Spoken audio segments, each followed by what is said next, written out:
Hello dear, जितने भी मेरे डियर एएनएम के कैंडिडेट हैं, तो मैं आपको बहुत सारे डाउट को क्लियर करूँगा। डाउट क्या क्लियर करूँगा? तो आपको पता है कि जिनके पास एक्सपीरियंस है, जिनके पास हायर डिग्री है, उनका जो है डीवी आपका 20 जनवरी से डीवी जो है उनका शुरू है, ठीक है? 20 जनवरी से डीवी शुरू है, 2 फरवरी तक जो है डीवी चलने वाला है, ठीक है?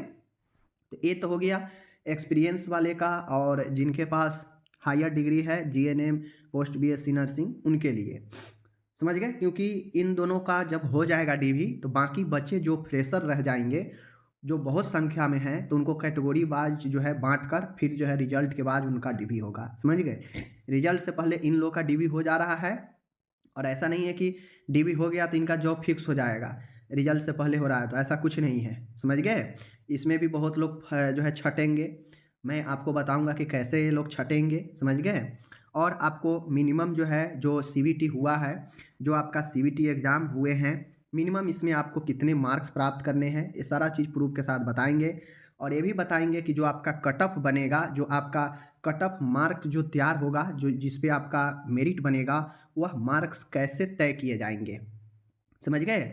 सीबीटी में तो मान गया 50 नंबर ले आइएगा, लेकिन वो 50 नंबर पर आपका जो है मेरिट नहीं बनने वाला है, कट ऑफ नहीं बनेगा। उस 50 में भी आपका जो है आगे गुना भाग होने वाला है। तो उस चीज़ को मैं पूरा क्लियर करूँगा कि आपका कितना मार्क्स आता है सीबीटी में, तो कितना जो है आपका बनेगा गुना भाग करने के बाद। चूँकि हम आपको प्रूफ के साथ बताएँगे कि कैसे गुना भाग आपके सीबीटी के स्कोर में भी होगा। समझ गए? कोई दिक्कत नहीं है, कोई हड़बड़ी नहीं है, अच्छे से समझिएगा, एक-एक पॉइंट को क्लियर कर देंगे जिससे जिससे आपका कन्फ्यूजन दूर हो जाएगा, ठीक है? चलिए शुरू करते हैं।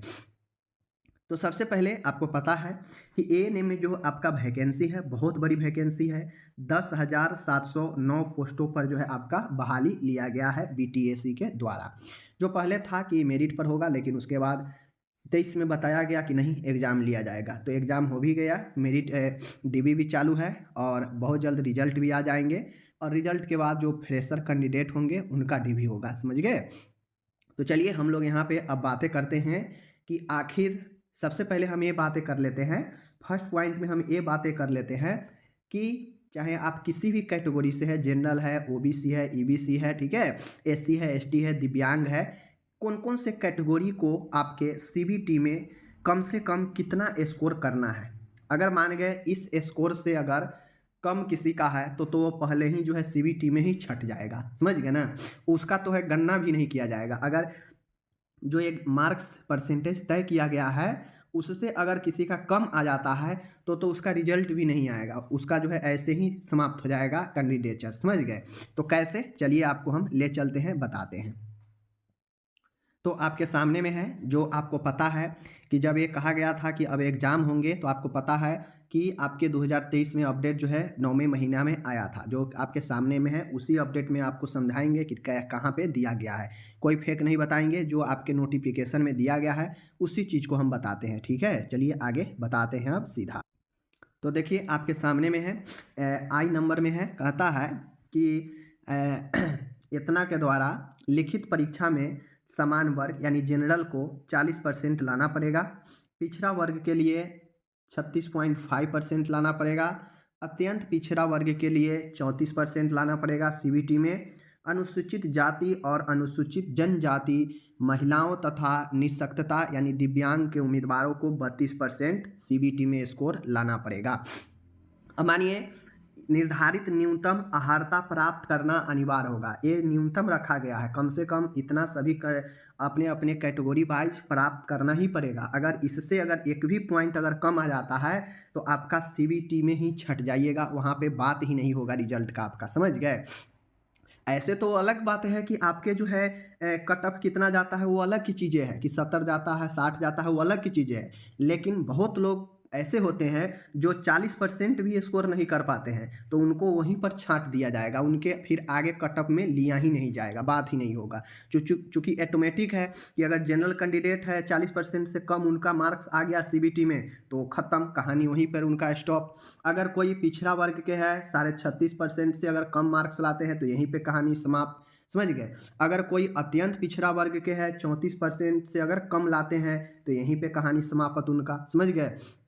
कोई अगर दिव्यांग है, एससी एसटी है, तो उनका अगर 32% से कम आता है तो यहीं पे कहानी अगर समाप्त हो जाएगा। फिर इनके आगे क्या होगा नहीं होगा, बात ही नहीं किया जाएगा। तो एक कट ऑफ जो रखा गया है न्यूनतम, इससे पार करना बहुत ज़रूरी है। तो हम ये ज़रूर मानते हैं कि बहुत लोग जो है इससे भी पार नहीं कर पाते हैं। बहुत लोग में से कुछ लोग ऐसे ज़रूर होंगे जो अपने कैटेगरी के हिसाब से भी जो है न्यूनतम आहारता है उसको भी पार नहीं कर पाते हैं। तो देख लीजिए, जनरल के लिए इतना रखा गया है, जो पिछड़ा वर्ग है उसको लिए इतना, जो अत्यंत पिछड़ा वर्ग के लिए उनके लिए इतना है, जो एससी एसटी दिव्यांग से है उनके लिए इतना रखा गया है।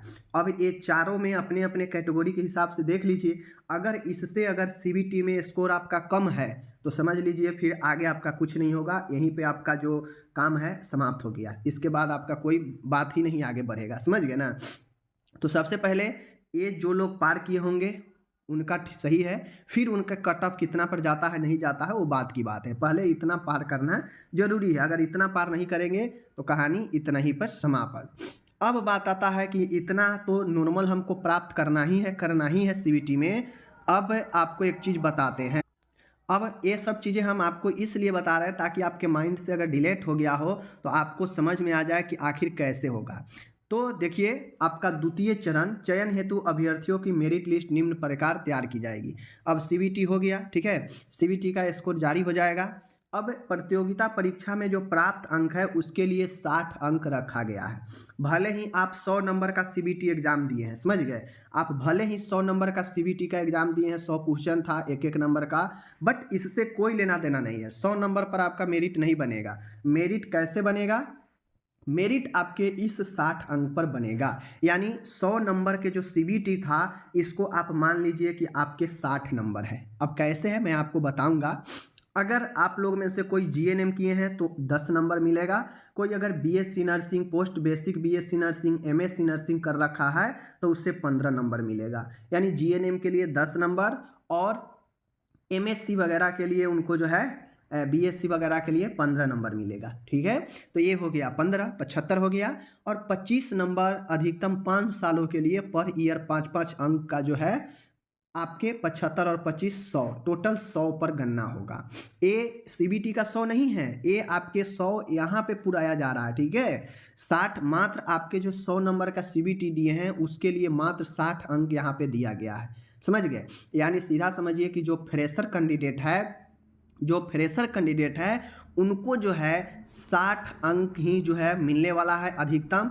अब कैसे 60 अंक मिलेगा तो नोट में यहाँ पे लिख दिया गया है। क्या लिख दिया गया है देख लीजिए कि प्रतियोगिता परीक्षा में प्राप्तांक जो होगा सीबीटी में, किसी अभ्यर्थी को प्रदान किए जाने वाले अंकों का अवधारणा प्रतियोगिता परीक्षा में प्राप्त कुल अंकों के प्रतिशत को 0.6 से गुना करके किया जाएगा।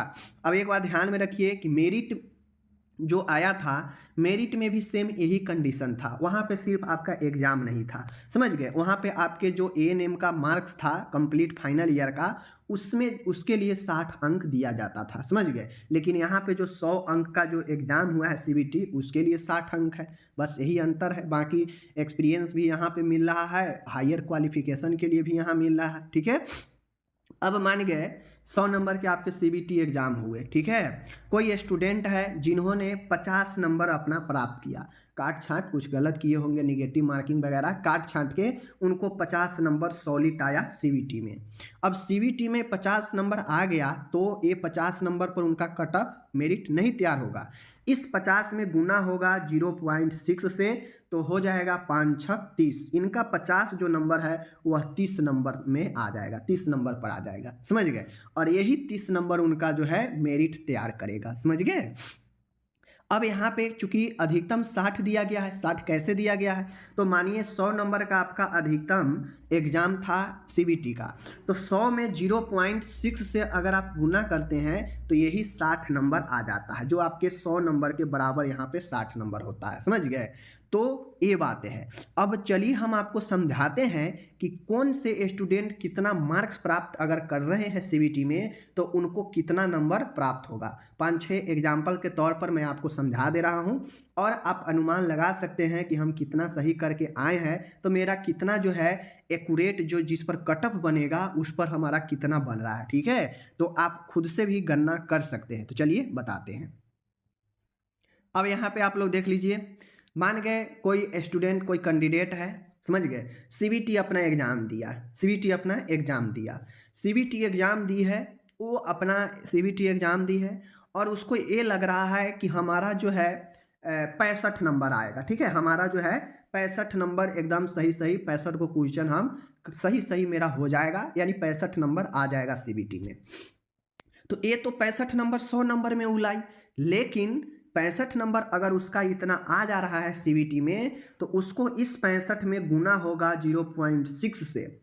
अब कितना हो जाएगा, 6 36, 6 35, यानी 39 जो है उसका नंबर आ जाएगा। कितना आ जाएगा, 39 नंबर आ जाएगा। समझ गए, यानी उसका जो मेरिट होगा 39 पर तय होगा। समझ रहे हैं चीज़ों को।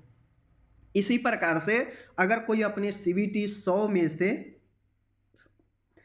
में से सीबीटी में से अगर कोई बहुत अच्छा स्टूडेंट है, वह सही करके 100 एकदम एक्यूरेट करके आ गई है, उसके लगता है कि हमारा 100 जो 80 जो है आ जाएगा एकदम, तो 80 कहने का उसका मतलब है कि 0.6 से गुना कर दीजिए, 8 छक 48, यानी उसका जो कट ऑफ मार्क्स आएगा वह 48 पर बनेगा, यानी उसका रियल जो मार्क्स आया वह 48 आ गया। समझ गए, 80 उसका सीबीटी का स्कोर है, लेकिन मेरिट का स्कोर उसका जो है 48 होगा। समझ गए चीज़ों को, तो वह 48 जिसका आ जाएगा वो 100% जॉब में आ जाएगा। समझ गए, 80 स्कोर जो कर देगा ना वो 100% जॉब के सेफ में आ जाएगा। बाकी कट ऑफ किसका किस कैटेगरी का कितना जाने वाला है हम बहुत जल्दी वीडियो इस पर लेकर आते हैं, जिस पर पिछले के आंकड़ा के अनुसार बताएंगे। हम हवा में नहीं बातें करते हैं, रियलिटी फैक्ट के साथ बातें करते हैं। तो पहले हम आपको ये समझा दिए हैं कि आपको मिनिमम सीबीटी में कितना आना चाहिए, तब जाके आप आगे बढ़ पाइएगा, वो बता दिए कैटेगरी वाइज। उसके बाद आपको बता दिए कि सीबीटी में आप 70 ही क्यों नहीं लाते हैं, 70 पर आपका जो है मेरिट नहीं बनने वाला है। मेरिट कितने पर बनेंगे, मेरिट आपके उस 70 में 0.6 से गुना करने के बाद जो स्कोर आएगा मीन्स 42 आएगा, तो 42 आपका जो है कट ऑफ उस पर बनेगा। समझ गए, मेरिट बनेगा।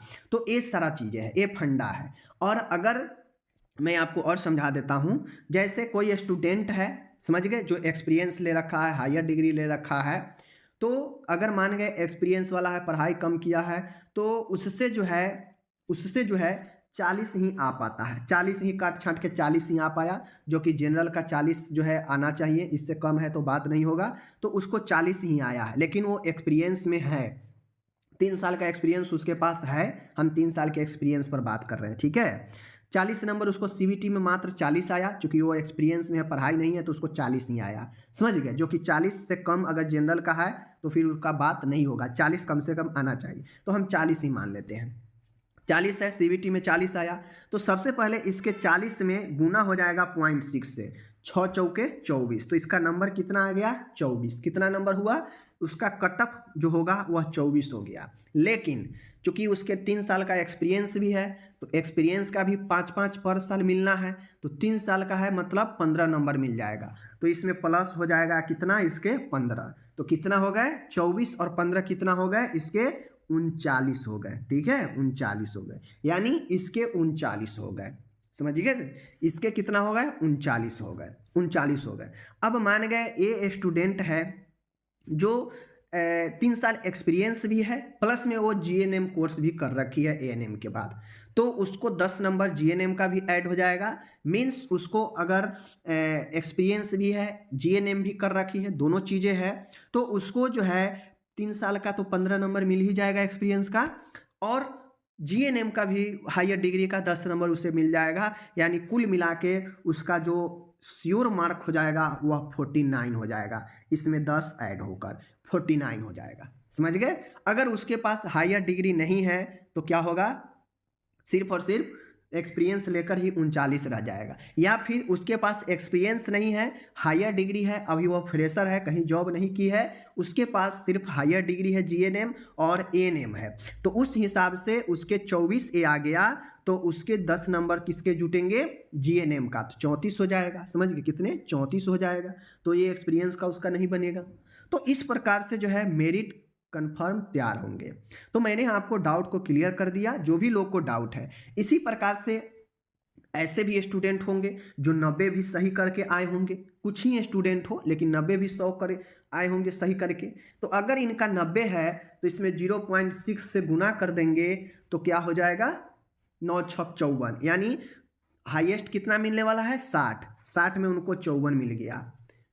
समझ गए ना। तो इसी प्रकार से अगर कोई बंदा कोई जो है कोई अगर कैंडिडेट है, अगर वो जो है अपना 55 सही करके सीबीटी में आई है, उसे लगता है कि हमें 55 काट छाट के आ जाएंगे, तो 55 मीन्स इसमें 0.6 से गुना कर दीजिए। इसके पास कुछ नहीं है, कोई एक्सपीरियंस नहीं है, कोई हायर डिग्री नहीं है, सीधा है 55 सही करके आई है, उसे लगता है।